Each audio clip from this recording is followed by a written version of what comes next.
I'm Karin. Welcome to my kitchen. Beans are not only the magical fruit, they're also the magical pantry item in a pandemic. But a really good bean just needs some extra love, and today we're going to do that with pork fat. If you don't eat pork, you can substitute chicken fat, duck fat, or even use butter. Either way, these 4 steps that I'm going to show you will still apply. Soak your beans, cook your pork, and then cook your beans again with pork fat, and enjoy your beans with the right beverage. Step 1 in making a good beans is soaking them. Whenever possible, use dried beans, but we won't judge if you got an emergency can. Soak dry beans in cold water overnight, either in your fridge or out. Just make sure to cover them, especially if you have a cat. You can do a pre-cook or quick soak as well by simmering them for about an hour. These beans have soaked overnight and the liquid is drained off. Step 2, cook your beans. Put your beans in a large pot and cover with plenty of water. Add a few garlic eyes for flavor. At this point, we cook them until they're tender. And there's some controversy on this one, but I add salt towards the end of cooking. Salt can still permeate the bean even at that point. Keep in mind, beans always get harder when they cool down, so make sure you're cooking them enough. No one likes a crunchy bean. Step 3, cook your pork. Today I'm using pork belly that I brined and then slowly roasted, but you can use other things here. You can make your own pork belly. I recommend a really long brine and slow roast. You could also slowly cook or braise a pork shoulder. I have my pan on a medium-high heat here. Or you could also go to your local butcher and get some really good bacon and ask for the thickest cut. The idea is to use the fat.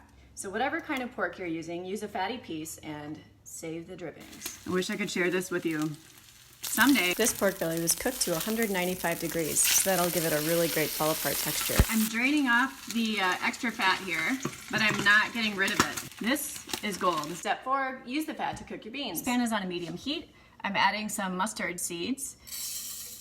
And when those are toasty, we'll add our pork fat and onion. I cooked these beans yesterday, adding pork fat and some more pork fat. I have about a half cup of pork fat in here. And half a yellow onion diced. Heaven forbid this is the case, but if you're not making any vegetable to go with this dish, you could also add some celery and carrots or something else at this point too. We'll wait until the edges of the onions start to turn brown. Our onions are perfectly brown, so we're going to add our beans. And enough stock just to cover them.